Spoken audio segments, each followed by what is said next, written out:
ससुराल वाले सपोर्ट नहीं करते, बच्चा अभी छोटा है, हस्बैंड सपोर्ट नहीं करते, घर का काम करना होता है। इन सब क्वेश्चंस के साथ, इन सब रीजंस के साथ क्या पढ़ाई करना पॉसिबल है? क्या पढ़ाई में कंसिस्टेंसी रखना पॉसिबल है? राधे कृष्ण दोस्तों, तो welcome back to my channel history study. कैसे हो आप लोग? आशा करते हो आप लोग अच्छे हो गए। मैं भी बहुत अच्छी हूँ और अपनी पढ़ाई आप लोग भी अच्छे से कर रहे होगे। मेरी पढ़ाई भी अच्छी चल रही है। तो सुबह की मॉर्निंग ड्रिंक मेरी तैयार है, तो बस वही पी रही थी। और आज आने वाले हैं अभय के पापा, तो जब वो होते हैं आजकल तभी सही से खाना बन रहा है। तो मैं नाश्ते में बना रही हूँ अप्पे, तो उसके लिए मैंने सूजी भिगो दी थी और अभी वो आए नहीं है। तब तक मैंने सोचा अव्या को ही खाना सैलड्स खिला देती हूँ। तो अव्या को सैलड्स खिला दिया है। और आजकल ना ड्यूटी बहुत ख़राब लग रही है और इस वजह से ना अव्या भी बहुत चिड़चिड़ी हो रही है और मुझे भी बहुत चिड़चिड़ाहट आ रही है। लेकिन इन सब के बावजूद अपनी पढ़ाई भी कंटिन्यू करनी है। देखिए, बच्चा होना, परिवार होना, घर का काम होना, ये प्रॉब्लम्स नहीं है, ये एक लाइफ का पार्ट है। और प्रॉब्लम्स हैं तो और यही सबसे अच्छा समय है। अगर आपके पास प्रॉब्लम्स है ना, तो यही सबसे अच्छा समय है पढ़ाई करने का, क्योंकि ये प्रॉब्लम्स ही हमें मोटिवेट करती हैं। हम जितनी रिस्पॉन्सिबिलिटी से अपने बेबी को संभालते हैं, अगर उसका कुछ 1 या 2% भी अपनी पढ़ाई उतनी रिस्पॉन्सिबिलिटी से करे ना, 2-2 घंटे 3-3 घंटे अपनी पढ़ाई करे, तो ये कंसिस्टेंसी हमें एक ना एक दिन ज़रूर सक्सेस पहुंचाएगी। 1 महीने में नहीं, 2 महीने में, लेकिन हाँ, हमें अपनी पढ़ाई को साल भर तो देना ही होगा। मतलब अपनी पढ़ाई में हमें कंसिस्टेंसी 1 साल की रखनी होगी और शायद 1 साल बाद हमें खुद में कॉन्फिडेंस आ जाएगा। कॉन्फिडेंस तो 1-2 महीने में ही आ जाएगा, जो मैंने खुद में देखा है।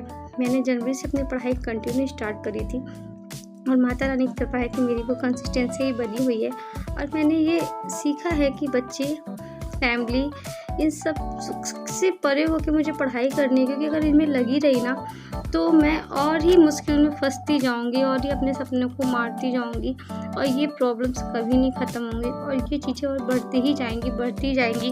और एक टाइम ऐसा आएगा जब हम ओवर एज हो चुके होंगे और बस हमारे पास सिर्फ और सिर्फ पछतावा रहेगा।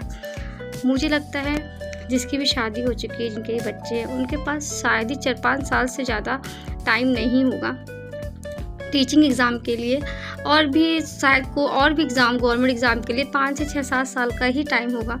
तो हमारे पास यही 6-7 साल हैं और इन्हीं बीच में हमें अपना बच्चा भी बड़ा करना है, अपनी फैमिली को भी देखना है। तो ये तो लाइफ का पार्ट है और इसको इग्नोर करो। देखो, इससे हम अलग नहीं हो सकते। जब तक हमारी शादी नहीं होती तब तक हाँ, अपने घर वालों से लड़ झगड़ के कहीं बाहर रूम लेके पढ़ सकते हैं।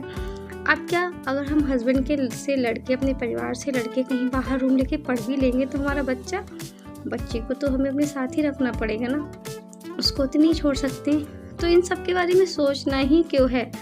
हो जाती है पढ़ाई, मैं खुद कर रही हूँ। बच्चे के साथ पढ़ाई कंटिन्यू बनाने में टाइम लगता है। आधे घंटे से स्टार्ट करिए, आधा घंटा, 1 घंटा, 2 घंटा, अपने आप को चैलेंज दीजिए, खुद को बिजी रहिए, अपने आप को अपनी पढ़ाई में बिजी रखिए। निगेटिव थॉट्स आएंगे ही नहीं। मैंने सुबह का ब्रेकफास्ट किया, फिर थोड़ी सी पढ़ाई की, थोड़ी देर की पढ़ाई की, 15-20 मिनट की पढ़ाई की, फिर अपने लंच में लग गई, क्योंकि शर्मा जी आए हैं ड्यूटी से, लगता है कुछ अच्छा सा बना के दे दो। तो छोले चावल पूड़ी बनाया। उसके बाद घर का काम, कपड़े लत्ते सब कुछ करने के बाद, अव्या को सुलाने के बाद मैं फिर पढ़ने पे बैठ गई हूँ। और मैंने अपने ट्यूशन्स भी स्टार्ट की हैं, उसमें मैं 2 आवर्स देती हूँ। फिर उसके बाद अव्या को टहलाने जाती हूँ, फिर उसको खाना खिलाती हूँ। मतलब दिन भर मैं सुबह उठ जाती हूँ ना, फिर नचर गिन्नी की तरह नाचती रहती हूँ। लेकिन मैं कभी कभी सोचती हूँ ठीक भी है, क्योंकि जब ये सब चीज़ें नहीं होती हैं ना, तो बहुत से निगेटिव थॉट्स आते हैं अपनी फैमिली की तरफ से भी, अपने ससुराल की फैमिली की तरफ से, अपने हस्बैंड के लिए तक निगेटिव थॉट्स आते हैं। तो उससे अच्छा है खुद में बिजी रहो।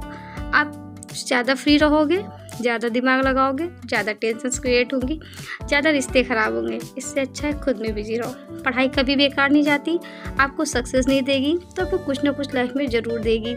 आपका कॉन्फिडेंस बिल्डअप करती है ये पढ़ाई।